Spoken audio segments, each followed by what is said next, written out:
I swear to God, I swear to Bob, that boy sing your drawers off and sing some biscuits out your mama. I'm just letting you know, you feel me? So I'm gonna go ahead and introduce the guest for the day, my man Corey Wims in the building.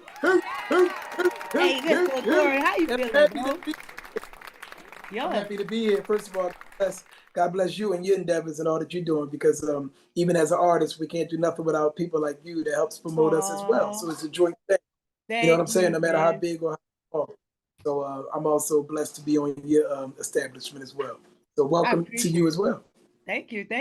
And listen, it's really a pleasure to be here with you. So I want the people to right now go ahead and let them know that amazing song that we're going to talk about, but we're not going to give them a preview just yet. It's amazing, bro. I'm waiting on this one. So introduce the song. It's something new. I usually make them wait, but introduce the song that you've been working on and you finally put some visuals to it. Yeah. Finally, you know, God is good. The song is called Wife You. To God be the glory. It's a beautiful song written by me and Jay Reezy. The video is being shot by DS the writer. The video, actually, we just finished up some last scenes today. We only got one more scene to do, and that'll be done on Sunday or Monday. But the song is called Wife You. It's a beautiful song. And what more than a love song that talks about love and wifing up the one that you love? So it's a beautiful record. And, it really is beautiful. Man. I see you doing your thing out here. So before we get any further, I got to stop there right now. Go ahead, follow like right now.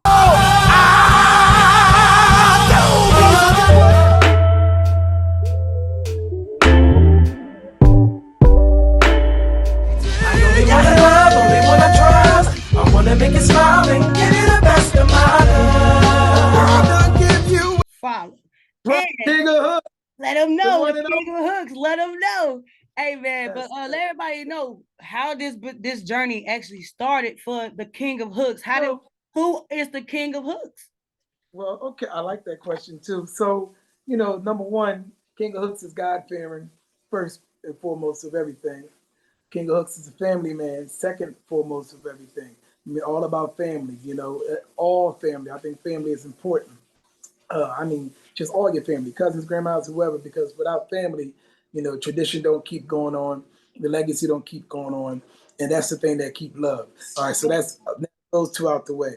Musically, I've been blessed, you know, since the church, you know what I'm saying, to be singing in the church. Mommy was the choir director, so she had me and my sisters on the church choir, and we fell in love with singing. I stood out because I wanted the spotlight. You know, the brash kid, 5 years old, wanting to sing in the front, wanting the limelight. Sagittarius, so you know, we a little cocky, even at 5. I wanted to steal the shine. So they gave me my first lead in church at 5 years old. Now, of course, you know, at 5, you're not singing like, you know, like as a good adult as you are, but I did enough to have the crowd love me and, you know, stand up and yell and clap. And I knew there was something I wanted to do. So moving forward, when mommy and daddy would take us to like amusement parks and things like that, we went to the music park, Busch Gardens, and it was a beautiful singing contest there. And I won first place singing All I Do Is Think of You, the Jackson 5 version. That's when I knew, oh yeah, this is something I want to do, like R&B wise, like, you know, make it a career. And that's when I knew right then, that's what I wanted to do. That's how it all started, from the church, and then from amusement park, winning the singing contest, the rest was history. I mean, that's gotta be exciting as a child to see, like, okay, I can really do this. Even when you at the, you know, at the point of being the best, you know what I'm saying? Like you said, you don't have all the notes yet, yeah. But you saw it. So how was that confidence level for all the kids out there that want to do that, hit the stage, but they're as confident? Where did the confidence come from? So the confidence, again, I always like to prove that I was cocky from the beginning. I'm talking about meaning I wanted to outshine whoever it was. And you have to understand, in the game that you're in, it is competition, whether people want to admit it or not. Some people don't get that you have to be cocky. You have to be at the same, you know, you have to be in character mode when you're in these situations. You got to know how to turn it on, turn it off. When I'm singing on stage and when I'm in anything musically, I'm King of Hooks. When I'm home with the wife and family, I'm Corey Wims. But when I'm out there in the media, I have to be who I am out there in the media. Character, my personality, but it's still me. It's my alter ego. It's my other half. So I knew that for me, I said I got to separate myself by showing I'm dominant. And the way you show you're dominant is by putting yourself in competition and winning. Because you'll never know how good you are unless you're in a competition, right? To face against others, to challenge yourself and win. Well, through my career, and I should have emailed you this, but I got this right in front of me, so it's okay. I like how it's raw and authentic. My bio would have been too long for you anyway. So, okay. But in my career, these are my biggest highlights, right? Some of them. You see, they say biggest highlights on this phone. I don't know if you see it. Yeah, I see it. But it says 1999. I was the Philadelphia Idol champion. That was 1,500 singers. I beat them all, first place, literally 1,500 singers. 2005, UPN 57, Give Me the Mic champion. Beat all them, competing on 3 months on UPN 57. I won a trip to Mexico, $5,000 as a first. 2005, I became the singer, the Legendary Intruders. I've been touring with now for 18 and a half years. All right, then you got 2007, Urban Star Search champion. When I went to Star Search, won first place in that as well, Ed McMahon and them. 2009, another contest. Steve Harvey threw a singing contest. He had singers from Biloxi, Mississippi, Atlanta, New York, Philly, Jersey, Delaware, and I think like over there in Michigan or something like that. But anyway, all them people, we competed for like 6 months. It was the longest competition ever. But you competed on radio first for the first 4 months, and then the last 2 months you competed in New York. I won first place in that. Hey. First, not second, not third, not tied. The 4th time I won first place in a worldwide competition. I toured with Steve Harvey and the Morning Crew. He gave me a big suit, gave me a couple $1,000. The rest was history. 2013, I won Apollo. 6 worldwide competitions. And that's how all them competitions I won, worldwide singing contests. So I knew I was the man by beating all them competitions. I demanded me the man. I proved I was the man. I backed it up being the man and got 6 competitions in my belt that proved I was the man. That's how it started. Man, you are the man. You beat all those people, and like you said, with no tie, no tie, no second place. None of that. First place or none. That's what I go for. It ain't no second place. Yeah. First place. I call myself the RIC FLAIR of the music business. So you know what I mean. So that's part of my slogan as well. Hey, I like that, bro. I like that. First place, and that's you it. prove that to yourself that you can do it, and you not only went past the confidence level, bro. You exceeded past it because at some point you had to be nervous. At some point. Let me tell you something. I still get nervous to this day. You want to hear this soulful child? I still get nervous to this day. My fiance over there tell you, she's over there cooking a beautiful meal. God bless her and all the greatness that she is to me. Shout out to wifey. Shout out to wifey. I still get nervous to this day. I know it sounds crazy, and believe it or not, I done graced over 1,000 stages in my life. I done traveled half the world.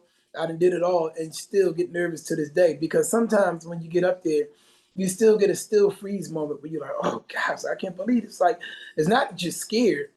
The nervous I get is more so like, wow, like I gotta be perfect. I believe in perfection. I'm like how Michael Jackson was, perfection at all times. That's why to this day, you can go to any thousands of videos of me on YouTube, you'll never see me mess up. I ain't never mess up on stage, and that's an honor and a blessing because I know it can happen to anybody, the greats, but I ain't never messed up on stage. And I thank God for that because anybody can mess up. So far, I've never messed up on stage. And I take pride in it. I take pride in it. Because, when you look at artists these days, gotta look at it. When you look at it these days, some of them don't even take the time to practice. I'm very sincere about my music. 24/7, I live my music. Number one, that's what I do for a living. I'm blessed to make a great living off of it. So I be seeing you 5 days a week and things like that, right? Music is me.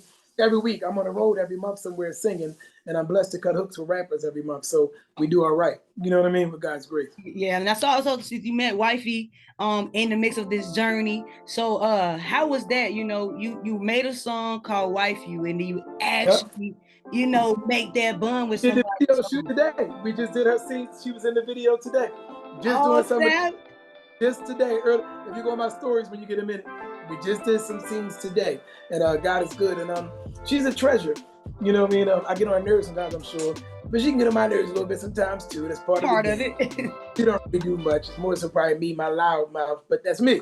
I'm an entertainer. But other than that, we're a great fit. We don't really have no problems. You know what I mean? We don't have no problems at all, actually. Except for probably since you're like a loud one, she's probably more quiet with her. Bourbon, uppity, pretty, bougie girl. I'm from Philadelphia, Pennsylvania, loud mouth, cocky. That guy, the entertainer. That would be my only thing. Other than that, she'd tell you I'm 98% all great to her. Other than being loud. If she could name a flaw in me, that would be her only flaw. And that ain't a bad flaw. See, it's a difference between bad, good, and just a flaw that you're a pet peeve or something. I don't do anything bad to her. That's what makes us win. And she don't do nothing bad. I think that's super awesome. Like, you know, so I remember you having a song, and then, like I said, in the midst of your journey, you actually make that bond. So that was really dope to watch. So I put nothing but blessings over y'all marriage and y'all being together, y'all relationship in You hear general. that, honey? Blessings over it. Yeah, she said thank you very much. She over there cooking. Thank you. Hey, tell her, just leave me a piece. Don't even gotta get a plate. Yeah, she from the country like you. She got that accent. My lady from yeah? South Carolina. Yeah, her family from South Carolina. Her family. Okay, yeah. You had to get you a southern. It seems to be like that. My wife is from north, so you gotta get you up north, and then you gotta get you some southern. You feel me? Yeah, you got southern too. See, yeah, southern. That's what it's the South, about. man. I'm a RIC FLAIR fan. Charlotte, North Carolina, baby. Woo! That's right. Yeah, no, I love it, man. I love your energy, and too, at the same time, while you singing and making a living, bro, I see you out there dominating on the court, man. You out there shooting threes while shooting notes. Like, how was that possible? Soul, I'm an animal at basketball, like a super animal. Yeah, God bless you with a lot of talents. It ain't bragging if you back it up and if you already know it. Oh, I'm an animal at basketball. 322 games with no loss. So I think that's you take no buddy, bro. You see it on my page, right? They be tired. You feel me? And they still be with it. You be making them mad, my guy. I'm saying it's right on my page. I ain't gotta say it because it's right there. It's not like I'm lying. 322 wins in a row, 0 losses. That's real talk. I literally, bro. I'm like, he hitting threes and then turn around and go hit a note. That's what I do. 3-pointers, give me my money, and call them the slogan. You know the slogan. My wife don't like what I said, so I ain't gonna say it. So. And you know my slogan. He's the next decade. But you know the slogan. Yeah. It starts with D and it ends with D. So you know. So, hey, watch his page to find out. Yeah, that's right. That's right. But I love it, man. I love it. King of Hook started. I got to give a shout out to EA Back to Basics DVD. It was a DVD in 1999. I was the only singer on the DVD. Me, Chingy, right there. Cassidy, Ines, all of us was being around each other. I was the only singer on the DVD in 1999. I'm 41, so you know. I'm proud. I'm proud of you know what I mean? Thank you. 1999, the rest was history. All the rappers start calling me for hooks. I done cut records with over 509 rappers, 20 superstars from KoolGrap, legends, KoolGrap, Jadakiss, Freeway, Beanie Siegel, Gillie Da Kid, you know what I'm saying? Tone Trump, Peedi Crakk, you know what I'm saying? Cassidy, Ness, like the list goes on. Yeah. So how do you get in them doors though? You know, people are on their way right now trying to figure out how they can get their celebrity or big connect. How did you get in those doors? You know what's funny? So I tell everybody the same thing. You look at any interview I've done, and I've done hundreds. My story never changed about this. It may sound cliche and it may sound crazy, but the truth is just being me. I didn't depend on nobody. I didn't have no manager all my career. None of that. I walked in the doors and said, oh yeah. All the success you see me having, if you look up to that, I never had a manager my entire career. I ran my whole career. That's what I'm saying. The Grammys, all the Grammy nominations and gold albums and all that. The star. I never had no manager. I walked indoors and told them who I was and backed it up. Said I could out-sing him, and him. When I got my first record deal, okay, I was sitting right next to Cisco. And I told Cisco I could out-sing him. They was getting their deal at the same time, okay, Island Records. So with Hiram Hicks. And I was telling him I was a bad man. And Hiram Hicks made me and Cisco play around and just have a sing-off.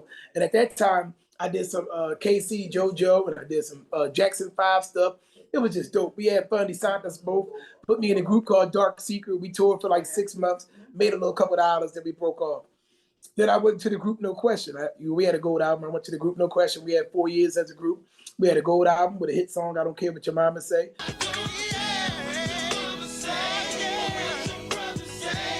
We toured for 4 years. But it went gold though. We toured with As Yet, Boyz II Men, you know what I'm saying? Mint Condition, you know, all them. Had our fun with them, Profile Our Deal, so forth and so on. Did 4 years with them, God was good. The way I got into it with the Intruders and the Temptations and all them, when I won my 2005 TV show, when the winning song was David Ruffin, then all the oldie groups started looking for me and the rest was history. It was just like, wow, with oldie groups carrying the oldie legacy, working with Leon Huff, Kenny Gamble, cutting records with them, sang at Teddy Pendergrass' funeral, working with Pattie Labelle, toured with Pattie Labelle for 3 years. Well, I sang with them. Only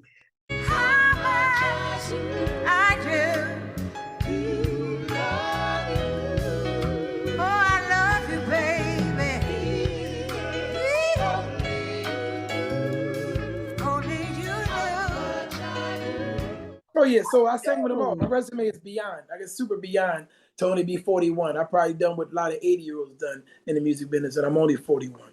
Yo, that's very wild. So out of all the experience you have, working with celebrities, top people that's been in the industry for a while, like what has been the most, I guess, biggest lesson you have learned, and from who?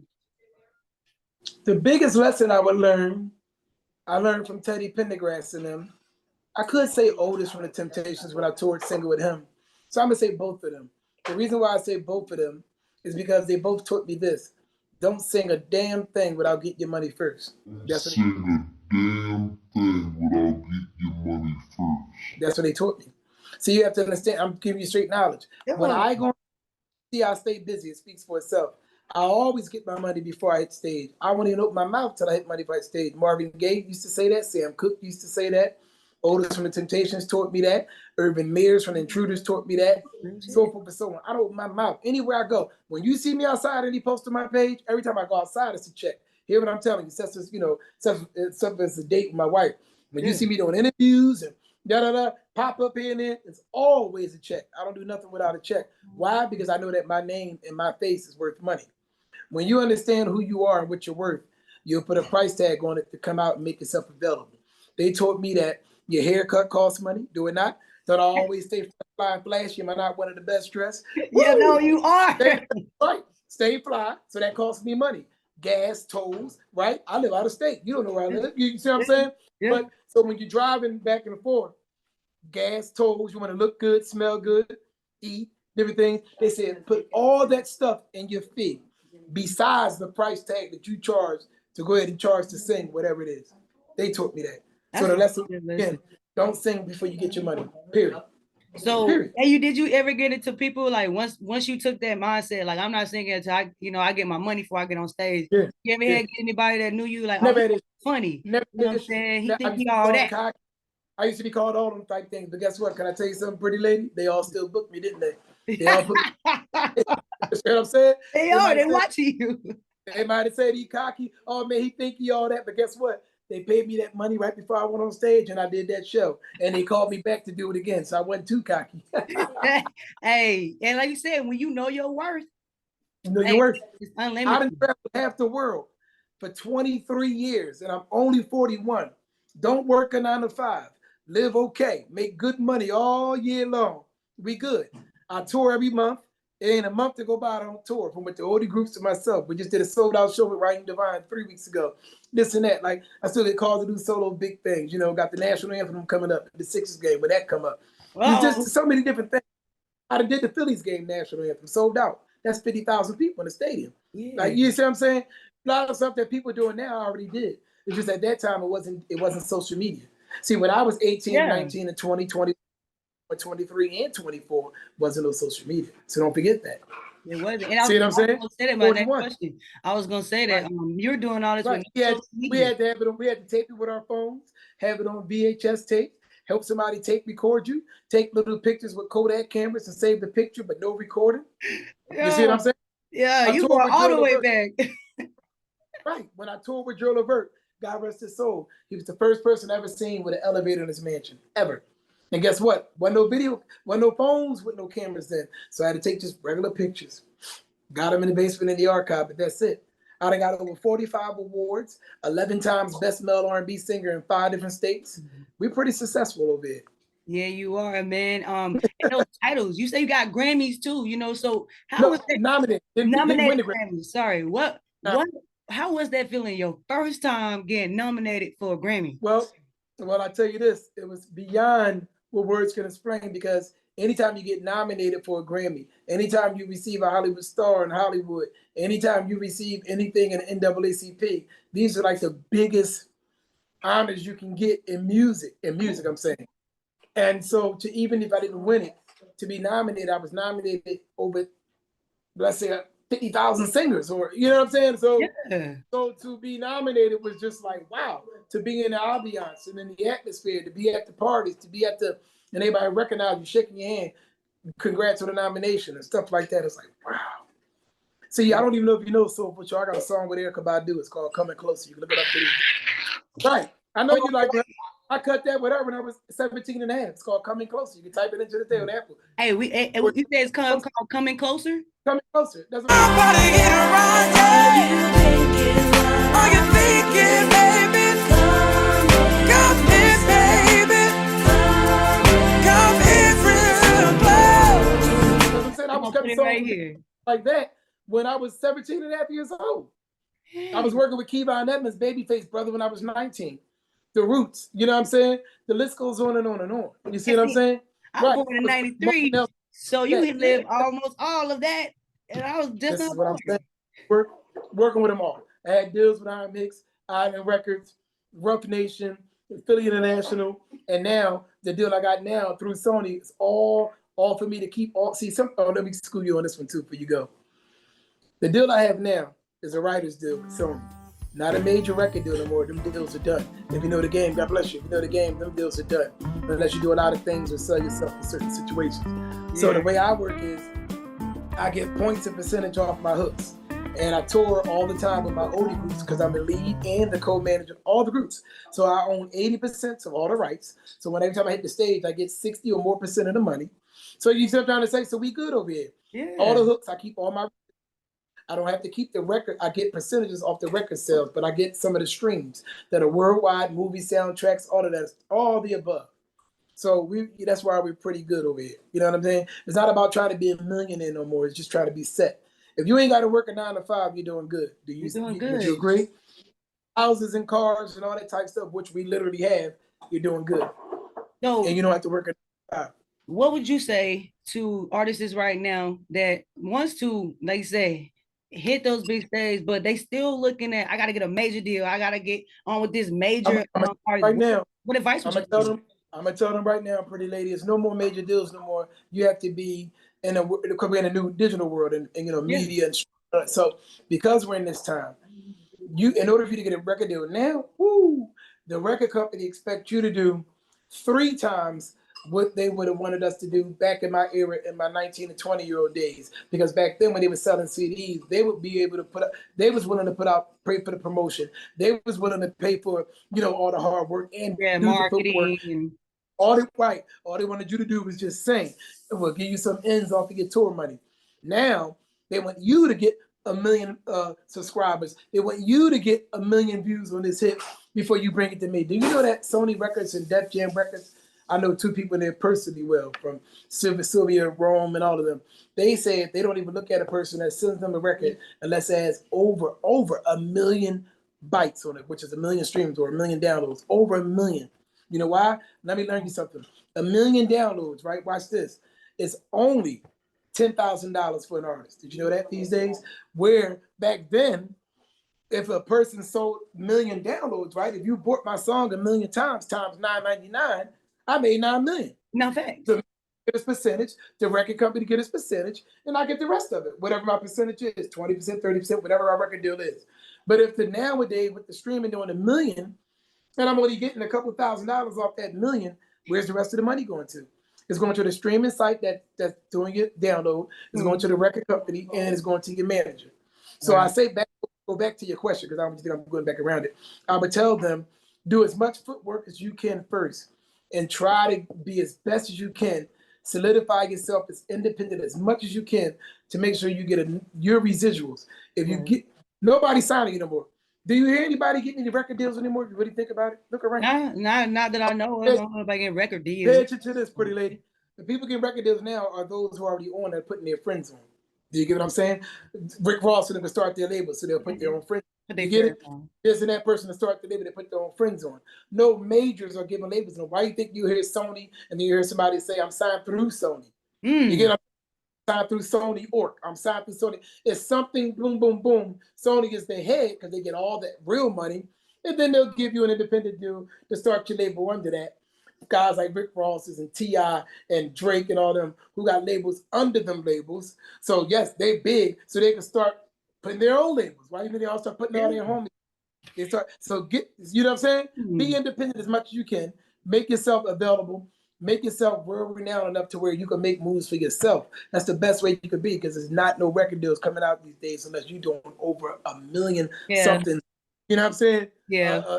look, hear what I'm saying, pretty lady? Real downloads, real likes, real. Do you get what I'm saying? Not this fake stuff, not Right. buy likes.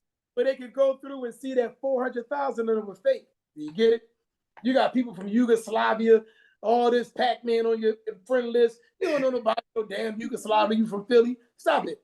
You got Pac-Man on one of the friends list. You know, you got a 5-year-old as one of your friends. You 40. You get what I'm saying? Real. You said that. Real, authentic, right. Organic. Exactly. Yeah. So what would you tell people? You know, there's artists out here that hit these bars, not getting seen. Then maybe they're going to these local showcases. They're not really branching themselves out. You said that you hit the big stages and you was going against people that had been doing it for years. How did they go from that position to this position? Now watch this, pretty lady. Of course, it was different back then again in my time. So where competitions was able, that God gave me the blessings of being a big TV competition that broke us. Those TV competitions are no more, except for American Idol and except for the other one, The Voice. And even those are watered down and comicals. If you look at it, you see that we've seen many times. You'd be like, what? How that person win? And that person was way better singer. I'm gonna give you the point. Nowadays, it's not about singing, as you already know. They don't care about real singers like me no more, and that take that type of stage.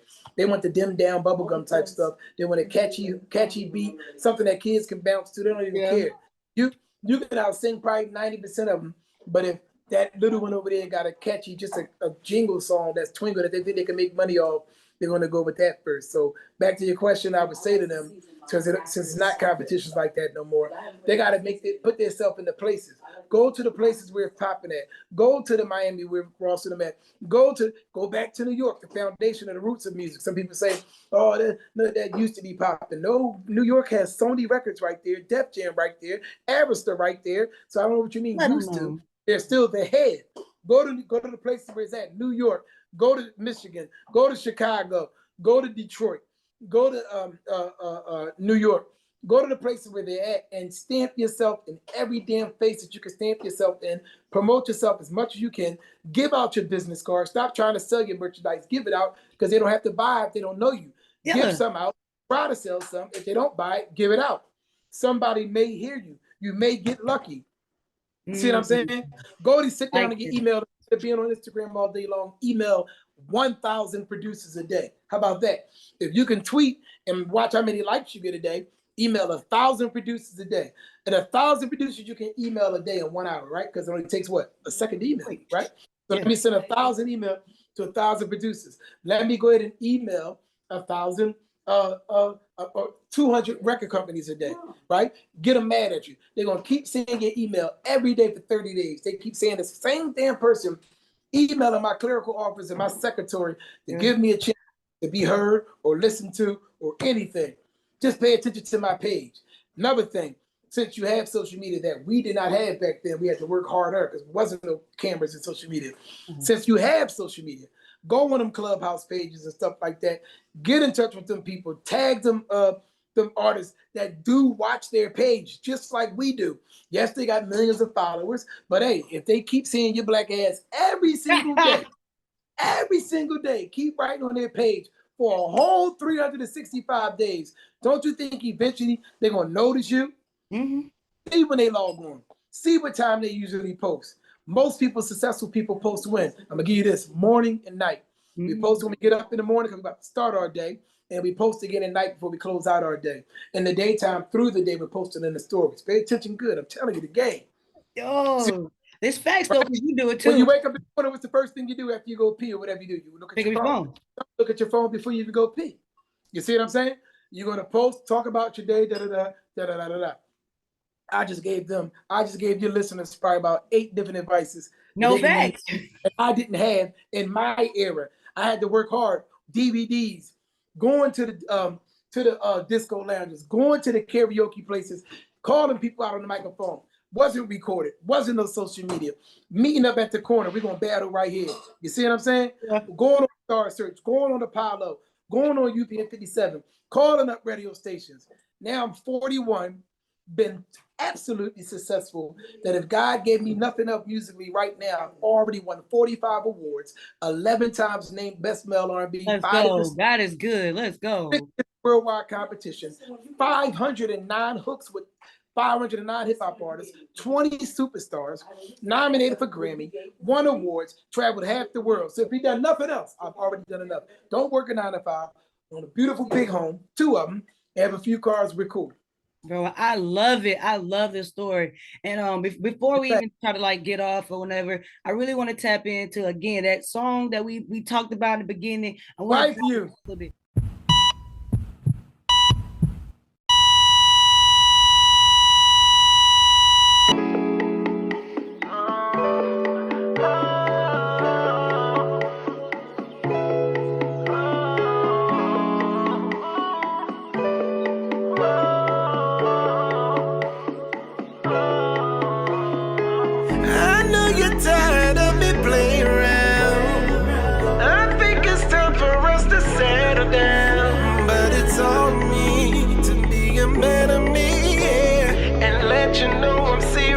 I hope you really know what I feel. I know I mess up, baby, that's for sure.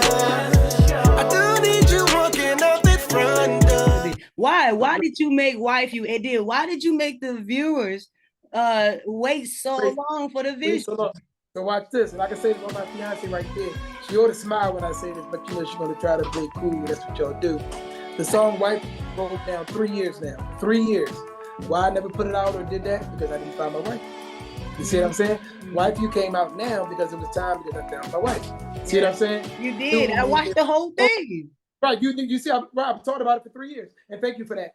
I've always been talking about it. People say, when you gonna drop it? When you gonna drop it? Well, you have to wait till you find your wife. I was not gonna drop it until I find my wife. And God blessed me a year ago to find my wife. You see what I'm saying? Yeah. And now it is next year. And so now was the right time to do it. And she's in the video that we just did some of the footage today. So it's the perfect time to drop it. It's going to do some numbers. We got some big people backing it. I'm working with Teddy Pendergrass' son right now, Teddy Pendergrass Jr., his only son. There's a lot of stuff going on. I got Arista that we're going to go ahead and make a big meeting with them about this song. And I got a nice connect with Charlie Mack to talk about this song. So it's a lot of things going on. You said a very good point. You had no manager at all. How did you keep this? My entire career, I never had a manager. How did you balance that? Easy. That's why I said not easy, obviously, but it's been easy. I can't lie. I'm not going to just say it's been hard just to say it's been hard. When you say people ask me how I've done it, I can only give the right answer because only He knows the answer. That was God, and God giving me the mouthpiece and put me in position in the places I would go to speak whatever He allowed me to speak. You understand what I'm saying? To prove whatever I said I would do and can do by backing it up with the musical talent that He gave me to use to do. That's my answer. I can't say it no other way. I've never had a manager. I told everybody what to do. I walk in anywhere and tell them what I'm not going to do, what I'm going to do. And you heard that? They say he cocky, and I say, yep. Because in this game, you're supposed to be cocky some. You see what I'm saying? But are cocky some. That's what separates me from the average. I know what I can do. You may not know what you can do. Not you. I'm saying another artist. Yeah. I know what I can do. Be cocky. I back it up. Every time I touch a mic, every time I cut a record, every time I do this writing. I know my face. When people see me, it lights up a room. I can walk in any room. They be like, his personality, his energy, his dress game, his charisma, his swag. He coming with a big belt. Just different things. Got a big belt chain that you seen, 7 pounds. I got a chain over there too. You know what I mean? I don't dim it down for nobody. It has worked for me for 23 years. First tour was when I was 7. You have done the damn thing. You feel me? You gotta hours while you're alive. I love it. Still ain't done. I got 5 dates in August. We're in Reno right there. I got Reno, Nevada. I got Baltimore. I got Atlantic City. You know what I mean? All dates every month. September, where we at? North Carolina. I'm down. I'm coming down. I'm gonna let you know when I come down south too. I'm in North Carolina in October. Yeah. So if you come to Texas too, let me know. Hey. Baby, then you just say we going to Texas, babe? When we going? She said we coming down to Texas in December. I promise, as long as you can remind me, both our minds be racing. If you can remind me, see, at least I'm promising with truth and not saying I'll remember. That's December. But if I can remember with God's grace, and if you can remind me, or my wife remind me, I will let you know. Because I'm about to come up with something too before you go. You know I'm the enemy, right? I'm a Dallas Cowboy fan. That's from Philadelphia. I'm a Dallas fan. You say I'm an enemy. Right. All day, baby. I'm a Dallas fan. They hate me in Philly. They would definitely hate you. Right, I'm not an Eagle fan. Born and raised in Philly, I'm a Dallas Cowboy fan. That's right. Awesome. Yeah. So was my grandma, God rest her soul, Dallas fan. My mom's mom, yeah. My aunts, uncles, my daughter, all of them, Dallas fans. You gotta come to Texas. Since you said you're a Dallas fan, man, I'm a food person. You know, out here in Texas, there's all type of food. If you can make a burger and you can name that burger anything in the world and it represents you, what would be the name of that burger and what type of burger? Oh, that's tough. What you say, babe? A burger? What burger would you name me? If you had to think of a burger for me, because my wife feeds me every day. I don't do no cooking. What burger? If you had to make example of me out of a burger, what would you call the Corey burger? She ain't gonna get no camera because she got her bonnet on cooking. I understand. She ain't coming. I got it. But you seen her on my page. You know she's pretty. Yeah, she's very beautiful. Very beautiful. She said, "Thank you.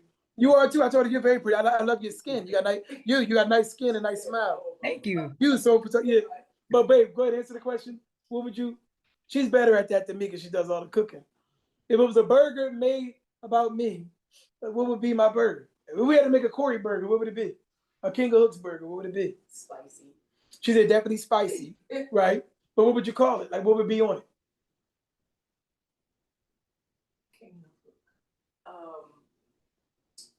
What would be on it? She said what would be on it and what would you call it, right? Yeah, what would you call it? Yeah. What would be this burger? What would be on my burger? A burger that she said peppers. Peppers for the spiciness. Peppers for the spiciness. Of your attitude. Because of my attitude. I can see that. Right. See, I like that. Carry on.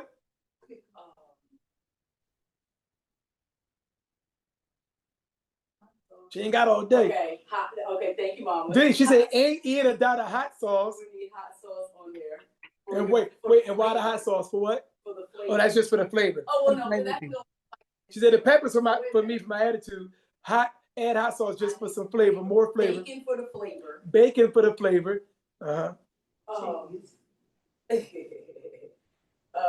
She's recorded. She ain't got all day, honey bunches of them. Cheese because I'm always cheesing and colorful. I like that. I'm always smiling. Go ahead, girl. I like that. Crunchy onions, right? Fried onions. Fried onions. And why the fried onions? Because why? Is that for flavor or that's something to do with me again? It just has to do with the bubbliness and the texture of your personality. The bubbliness and the texture of my personality. I love it. I like that. I like that. It's definitely a spicy burger. I love it. So there you go. I love it. I like that. It fits you, so we'll take it. It fits you. And with this episode, accent, babe, your country accent. Yeah. I'll be trying not to let it come all the way out. But with this episode, it has been sponsored by Crooked Forks. Crooked Forks is the burger place when you want to come to Texas out here in Harker Heights. So if you want to come, check it out. Right. I see my man burger somewhere. He needs Crooked Forks. Crooked Forks. When y'all come out here, check it out, man. And we out there in December. She just checked on it. December is my birthday month, so we gotta get it. What's your sign? I am a Capricorn. Oh, I'm a Sag. Yeah, hey, let's go. We right here.